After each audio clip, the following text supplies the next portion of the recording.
Assalamualaikum warahmatullahi wabarakatuh. Apa kabarnya semua? Semoga kalian baik-baik saja. Kali ini saya akan membahas alur novel Donghua Swallowed Star. Tanpa basa-basi, yuk langsung disedot.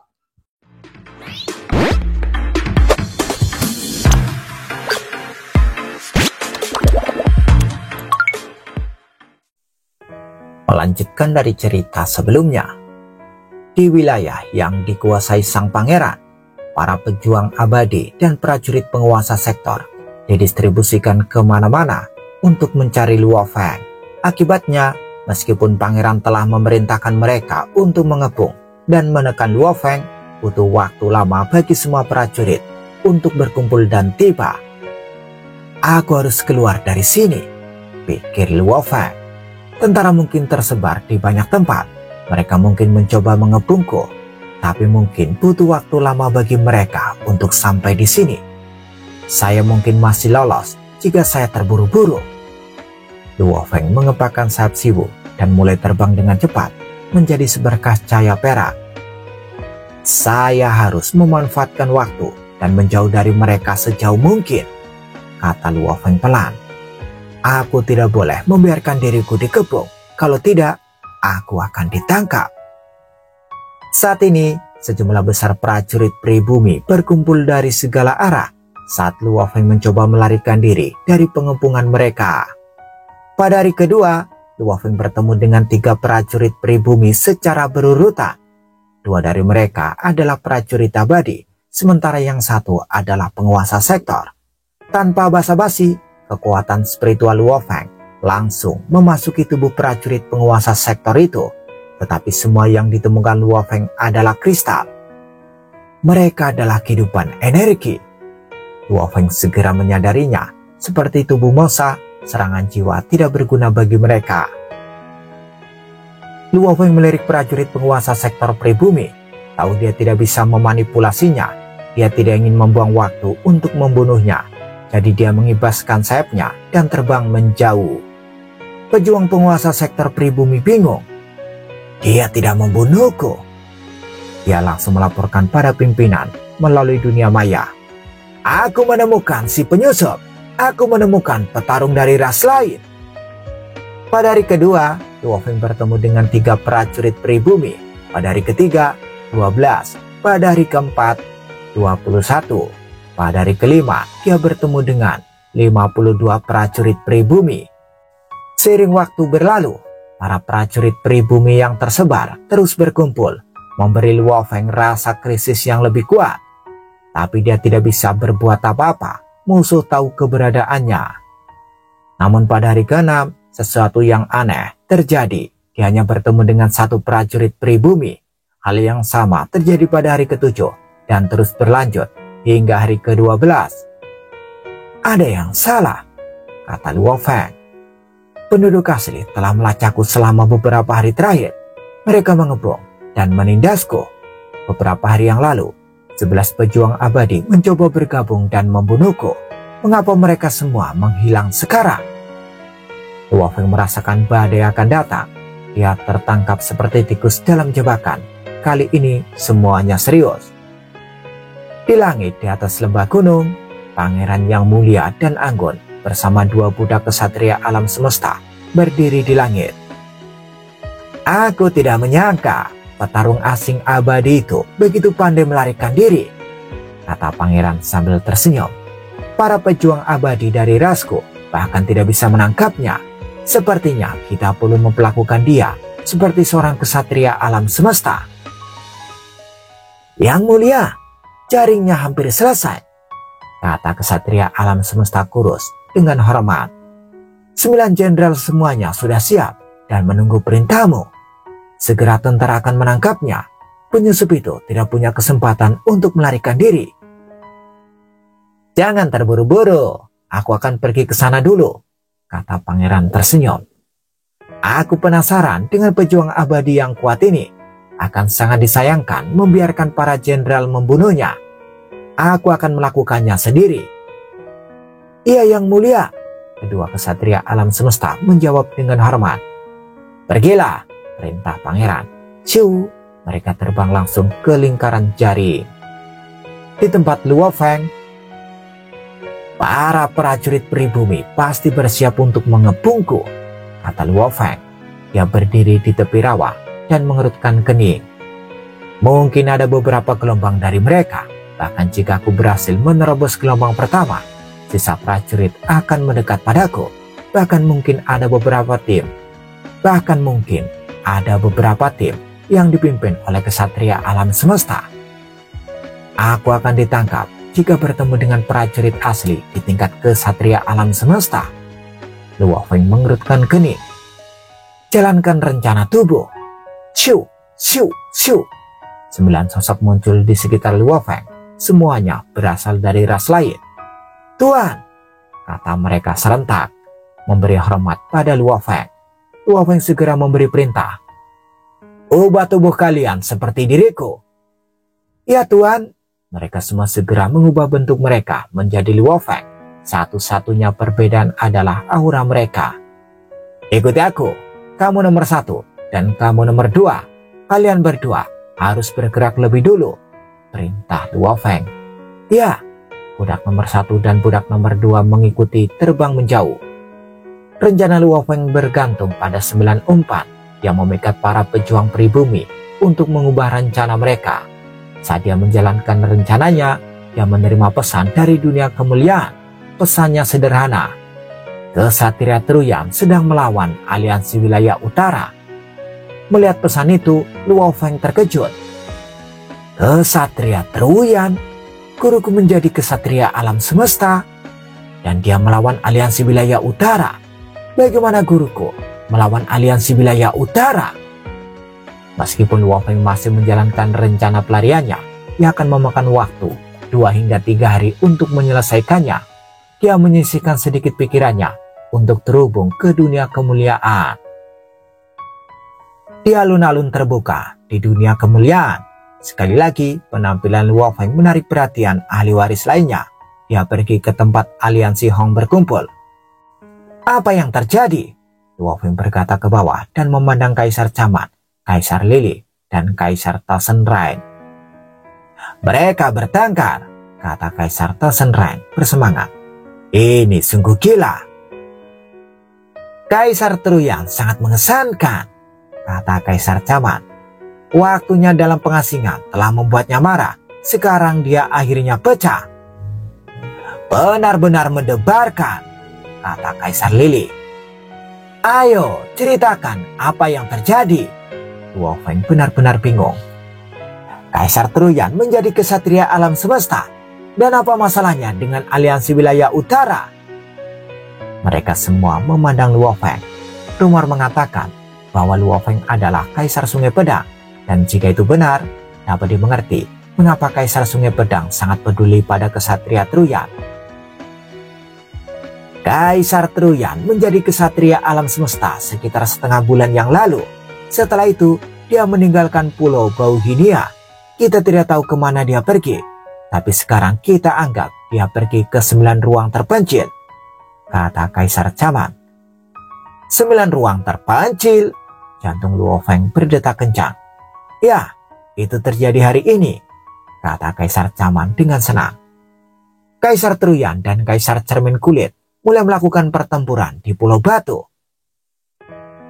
Kesatria Truyan mengalahkan Kaisar Cermin Kulit, kata Kaisar Tosenrain. Apa kau percaya itu? Bahkan Kaisar Cermin Kulit hampir terbunuh, dan dia bertahan hanya dengan memanggil makhluk agung dari aliansi wilayah utara yang namanya Kesatria Wang Feng. Kesatria Wang Feng adalah subanggota sekolah dewa leluhur, kata Kaisar Lili. Dia sangat kuat. Lalu bagaimana? Wang Feng bertanya dengan gugup. Setelah hampir membunuh Kaisar Cermin Kulit, dia mulai melawan Kesatria Wang Feng.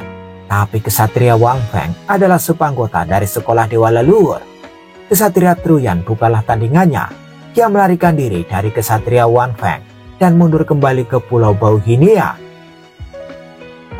Dia berhasil mundur, kata Luo Feng yang merasa lega. Ya, kata Kaisar Caman mengangguk. Ketika Kesatria Truyan masih menjadi seorang kaisar, Dia bertarung dengan para kesatria alam semesta, dan dia mampu bertahan. Dia pandai melarikan diri. Aku mendengar bahwa Kaisar Cermin Kulit jauh lebih lambat daripada kesatria Truyan, dan bahkan tidak bisa kabur. Jika kesatria Wang Feng tidak datang tepat waktu, Kaisar Cermin Kulit pasti sudah mati. Wang Feng tercengang, dan dia senang untuk gurunya. Mengesankan. Guruku bisa melawan teknik bakat Kaisar Cermin Kulit, kata Luo Feng. Luo Feng penasaran dan gembira tentang pertarungan itu.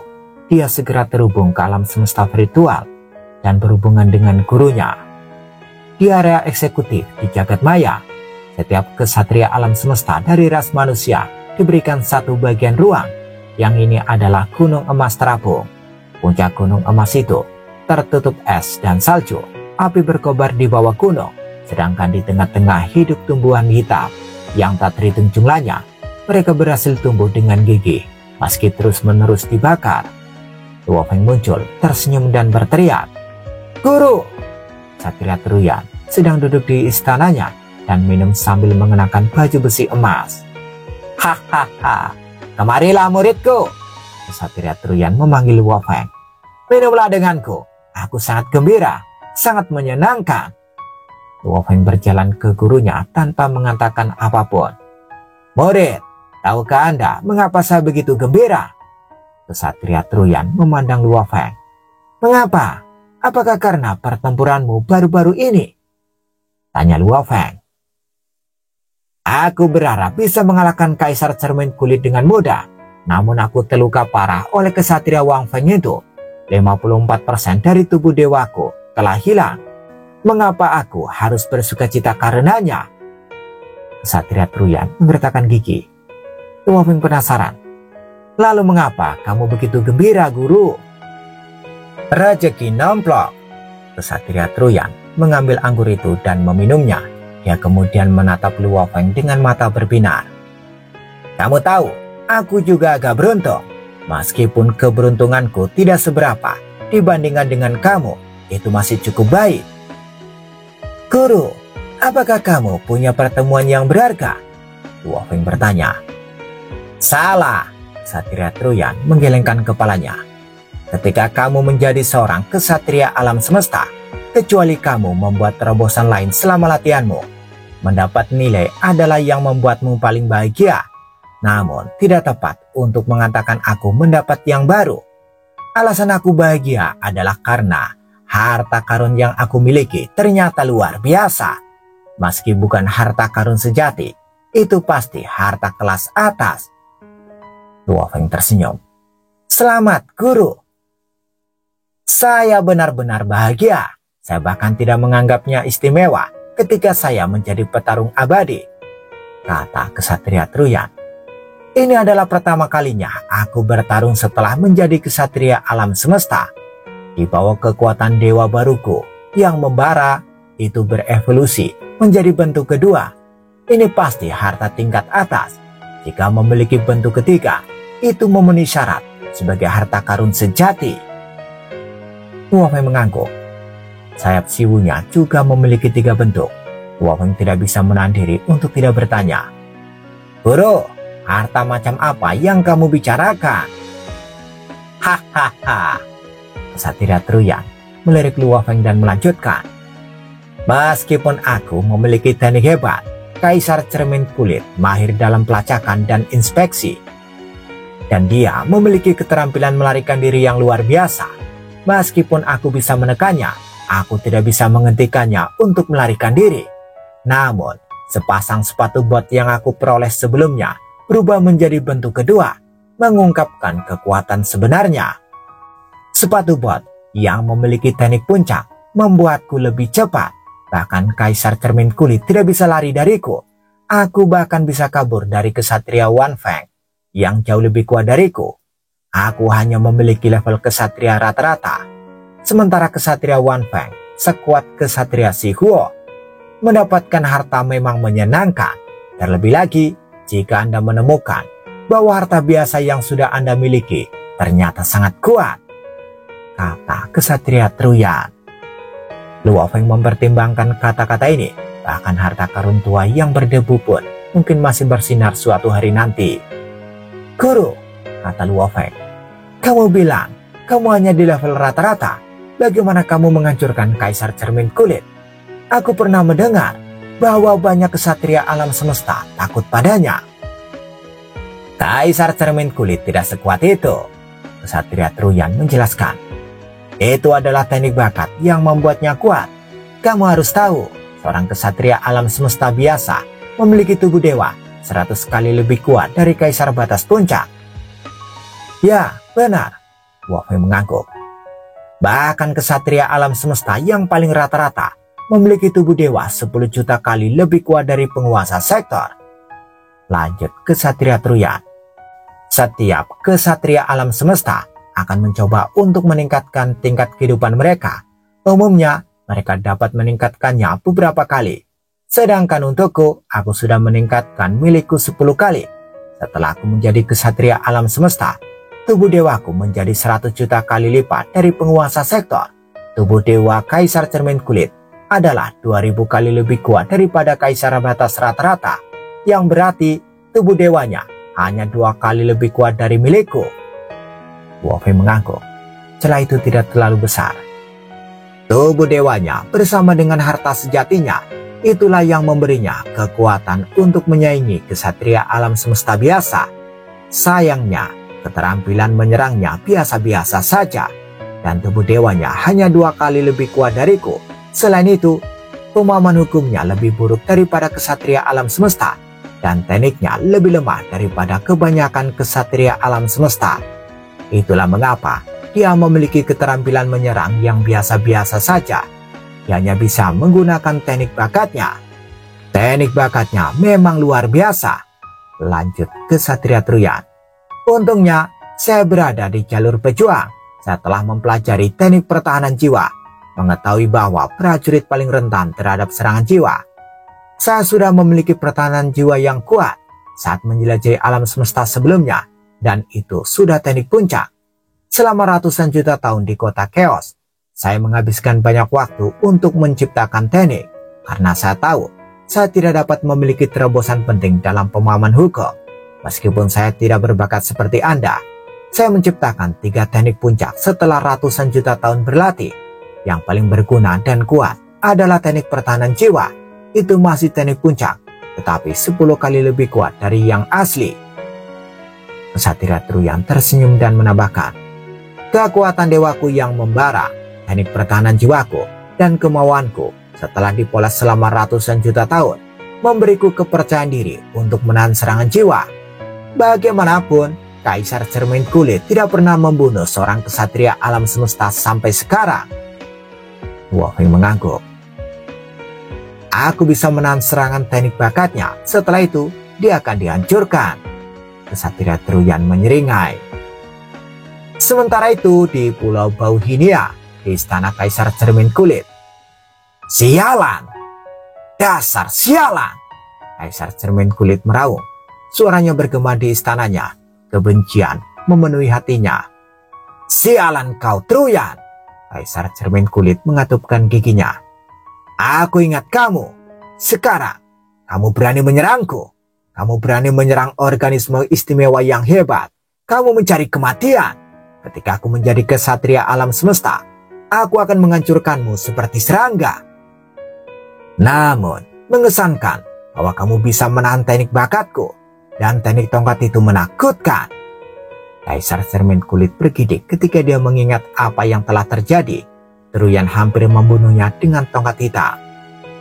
Jika aku tidak memiliki harta sejati, dan jika Wang Feng tidak datang tepat waktu, aku pasti... Kaisar Cermin Kulit menggigil memikirkannya. Kaisar Cermin Kulit penuh dengan kebencian, mendidih karena kegilaan. Dia tidak pernah sedekat ini dengan kematian sebelumnya. Semakin dia memikirkannya, semakin dia membenci manusia itu. Tunggu saja, gumamnya. Suatu hari nanti, aku akan menjadi kesatria alam semesta. Tunggu saja. Sementara itu, di dunia 9 ruang terpencil, pikiran Luo Feng baru saja kembali dari alam semesta virtual. Rumor mengatakan bahwa seorang kesatria alam semesta yang berubah dari seorang kaisar tak terkalahkan lebih kuat dari kesatria alam semesta biasa. Rumor itu tampaknya benar. Latihan membuat sempurna. Guruku sudah menjadi kaisar yang tak terkalahkan, dan setelah berlatih untuk waktu yang lama, tekniknya terus disempurnakan. Sekarang setelah dia membuat terobosan, dia luar biasa, gumam Luo Feng. Sekarang Luo Feng tersenyum karena tubuh Mosa akhirnya mencapai pohon dunia. Selama aku mendapat daun dari pohon dunia, aku bisa membiarkan tubuh ketigaku, lalu aku akan menjadi abadi. Kaisar cermin kulit, aku akan membunuhmu setelah aku menjadi abadi, gumam Luo Feng. Kesempatan ini menentukan apakah saya bisa mendapatkan daun dari pohon dunia atau tidak. Luo Feng memikirkan masa depannya sejenak, baru kemudian dia berkonsentrasi pada tubuh Mosanya. Di pulau pohon, di 9 ruang terpencil, tanaman indah menutupi pemandangan pulau pohon yang tenang. Biji melayang di udara. Kelompok benih tubuh Mosa mendarat di tanah di samping pohon dunia tingkat penguasa sektor. Akhirnya tiba. Ini dia, kata tubuh Mosa. Dia sudah lama menantikan ini. Melalui filamen kecil dari tandan benih, dia bisa melihat semua yang ada di depannya. Pohon dunia menjulang di atasnya. Setiap daunnya seperti batu kiok zamrud. Lingkaran mengelilingi mahkota dan batang pohon. Sedangkan di gua Pulau Batu, seorang budak kaisar puncak dengan kristal dewa api berteleportasi 3 kali. Shoo, shoo. Setelah berteleportasi kedua, dia tiba di langit lautan. Setelah yang ketiga, dia tiba di mahkota pohon dunia tingkat penguasa sektor terdekat dengan tubuh Mosa, sekitar 300.000 mil jauhnya. Budak kaisar puncak melemparkan kristal dewa api, lalu segera berteleportasi lagi, bergerak sejauh 600.000 mil. Dia tiba di bawah kanopi pohon besar. Dia mulai menyerang pohon dunia tingkat penguasa sektor. Kristal dewa api itu meledak. Kristal dewa api ini lebih kuat daripada yang meledak terakhir kali. Setelah ledakan, segala sesuatu yang dekat dengan kristal itu musnah. Di kejauhan, sejumlah besar ranting terlempar seperti anak panah, dan daun-daun yang tercabik-cabik melesat ke segala penjuru, terbawa gelombang kejut ledakan. Ranting pohon dunia, kata budak kaisar puncak saat ia meraih ranting setebal 1000 kaki. Budak kaisar mencoba mematahkan ranting itu. Penguasa sektor pohon dunia mulai mengaum dengan marah. Seluruh kanopi bergetar, ranting dan daunnya menebas budak kaisar puncak. Sialan ras lain, sialan! Pohon dunia meraung. Kamu berani menyakitiku lagi? Matilah! Terakhir kali, pohon dunia yang paling kuat ikut campur, tapi kali ini tidak demikian. Rupanya, dia ingin anaknya menderita kerugian dan belajar. Lagi pula, kekuatan dewanya sudah mengelilingi batang pohon dunia tingkat penguasa sektor yang menjamin kelangsungan hidup anaknya. Saat ini, budak kaisar puncak membakar tubuh dewanya. Kekuatan yang dahsyat menghalangi semua ranting dan dedaunan di sekitarnya. Dengan cekrek, ranting dengan diameter lebih dari 1000 kaki dipotong oleh budak kaisar puncak. Waktunya pergi. Budak kaisar puncak siap untuk berteleportasi dan pergi. Mengikuti perintah Luo Feng, dia telah melempar kristal dewa api. Dengan tubuh abadi kaisar puncak yang terbakar, dia dengan mudah memotong cabang pohon dunia itu. Kemudian dia mengambil ranting dan melarikan diri. Berhenti! Pohon dunia terkuat mengamati dari kejauhan dan segera turun tangan. Sebuah kekuatan tak terlihat menembus budak kaisar puncak yang memegang ranting. Dia gemetar hebat, lalu berubah menjadi debu yang melayang tertiup angin. Hampir setengah detik telah berlalu dari kemunculan budak kaisar puncak dan kematiannya. Dia masih dibunuh, pikir tubuh Mosa dari dalam tandan benih. Aku berasumsi bahwa budak kaisar puncak yang melempar kristal dewa api akan menarik perhatian pohon dunia kesatria alam semesta. Aku tahu dia akan membunuhnya. Saya hanya tidak berharap itu memberinya kesempatan untuk mematahkan ranting terlebih dahulu. Tubuh Mosa bingung. Pohon dunia yang paling kuat bisa dengan mudah membunuh budak itu begitu ia mendeteksinya. Sebaliknya, ia telah menunggu. Luo Feng tidak tahu apa yang terjadi di antara pohon dunia ini. Ranting dan daun patah yang tak terhitung jumlahnya telah terlempar ke langit dan tersebar di mana-mana. Gelombang kejut tersebut menyebabkan beberapa bibit tanaman berterbangan dan beberapa ranting serta daun jatuh ke tempat tandan benih tubuh Mosa berada. Akhirnya datang. Tubuh Mosa mengharapkan ini, tetapi dia tidak berani bereaksi. Sebaliknya, dia membiarkan dirinya mengapung bersama dengan gelombang kejut, seperti kumpulan benih biasa. Hanya ada satu daun di salah satu ranting yang patah, dan itu menuju ke tubuh Mosa. Inilah saatnya, gumam tubuh Mosa. Waktunya pergi. Tubuh Mosa terbentur ranting dan menyimpannya. Diam-diam, dia berteleportasi 50 tahun cahaya, langsung meninggalkan 9 ruang terpencil. Di tengah pulau pohon, di dalam domain pohon dunia, penguasa sektor pohon dunia gemetar dan mengaum. Itu aku lagi, kenapa? Sialan! Hahaha, Seven yang malang, ejek saudara-saudaranya. Seven, kamu menyuruhku untuk tidak ikut campur, kata ayahnya. Tapi jika aku tidak melakukannya, penyerangmu akan lolos. Aku sudah menyuruhmu untuk tidak ikut campur, geram penguasa sektor pohon dunia. Aku lebih suka rantingku dicuri. Kenapa kamu ikut campur, ayah? Jangan menipu dirimu sendiri, cuma suara lembut pohon dunia terkuat. Dia bisa membiarkan pohon kehidupan dengan cabang itu. Saya tidak akan membiarkan ras lain mencuri cabang pohon dunia. Penguasa sektor pohon dunia mulai pulih, dan daun dan ranting yang patah terbang kembali ke mahkotanya. Ia bahkan tidak menyadari bahwa ranting kecil telah hilang, tapi pohon dunia yang paling kuat merasakan ini dengan dominasinya. Tetapi pada saat menyadari apa yang telah terjadi, tubuh Mosa telah lolos dari 9 ruang terpencil. Teleportasi, pikir pohon dunia yang paling kuat. Teleportasi tingkat kesatria alam semesta. Dia menyembunyikan auranya dengan sangat baik. Bahkan aku tidak bisa menyadarinya. Itu pasti teknik bakatnya. Seorang kesatria alam semesta yang tahu bagaimana mengubah auranya hanya mencuri ranting. Pohon dunia yang paling kuat bingung, tetapi tidak menggali lebih dalam, karena anaknya yang kehilangan daun hanya seperti manusia yang kehilangan ketombe. Di luar 9 ruang terpencil, Siu Luofeng tampak berpakaian hitam, memegang daun zamrud. Hahaha, akhirnya aku mendapatkannya. Dia menatap daun di tangannya dan sangat bersemangat. Tubuh ketigaku, jika saya beruntung, saya bisa membiarkan tubuh pohon dunia. Itu akan ditanam di negara dewaku yang akan distabilkan dan diperkuat olehnya. Mengingat ukurannya, itu akan lebih besar daripada tubuh dewa guru Suizanke dan guru pemimpin kota Primal Chaos. Bahkan jika kekuatan tubuh dewaku yang lain habis, mereka dapat ditambah dengan tubuh pohon dunia. Itu bahkan bisa memanipulasi waktu dan ruang. Luofeng menjadi gugup.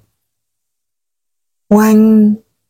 Cahaya zamrud menerangi area itu, dan seorang pelayan biasa abadi berjalan keluar dari cahaya.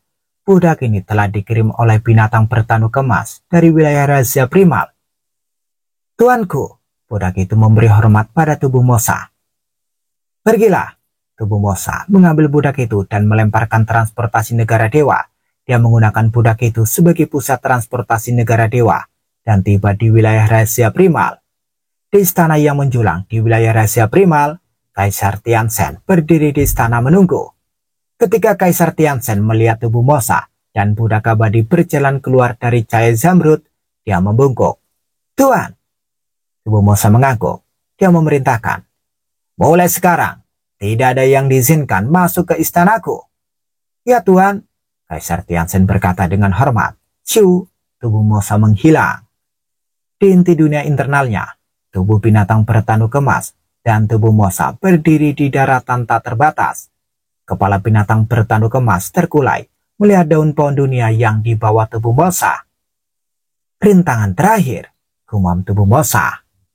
Ada batas untuk membiarkan dunia internalku, dan itu hampir 100 kali lipat dari tingkat kehidupan binatang bertanu kemas.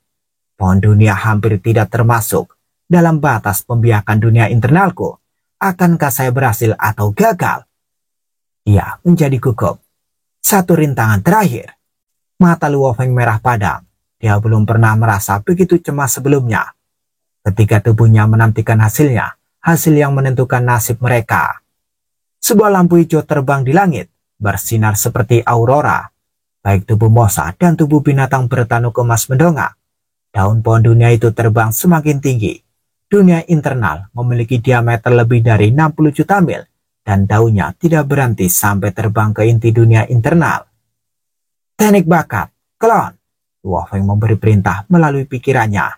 Dia memiliki 3 peluang klon. 1 membiarkan tubuh asli penduduk bumi, 1 membiarkan tubuh Mosa, dan ini adalah yang terakhir. Seluruh dunia internal bergetar, dan energi dunia yang tak ada habisnya mulai berkumpul. Tiba-tiba, dunia internalnya seperti telah bertemu dengan kiamat. Sementara itu, bola emas kolosal muncul di langit. Saat yang kritis, tubuh Mosa, tubuh binatang bertanduk emas, dan Luo Feng yang terperangkap di dunia 9 terpencil, semuanya tegang. Bang! Bola emas bergetar yang membuat Luo Feng dan tubuhnya ketakutan. Bola emas itu bergetar lagi, seolah-olah kristal dewa api meledak di dalamnya. Bang! Bang! Bang! Bola emas itu bergema dengan ledakan dahsyat yang tiada henti. Luo Feng bisa merasakan tekanan besar dari jejak kehidupan pohon dunia di dalam bola emas. Dan dunia internalnya merasa sulit untuk menahannya. Bang! Retakan muncul di bola emas itu. Lebih banyak retakan secara bertahap mulai terlihat. Tidak! Luo Feng terguncang ketakutan. Bang! Setelah satu gerakan terakhir, bola emas itu meledak, berubah menjadi energi dunia yang tersebar. Daun pohon dunia musnah. Luo Feng dan binatang bertanuk emas menyaksikan dengan tenang. Setelah ledakan, dunia internal menjadi sunyi. Di dunia 9 terpencil, jantung Luo Feng berdetak kencang. Dia mengepalkan tinjunya saat kepahitan melintas di matanya. Pembiakan gagal. Bersambung, bagaimana kelanjutan kisahnya? Tunggu episode selanjutnya. Dadah. Semoga paham.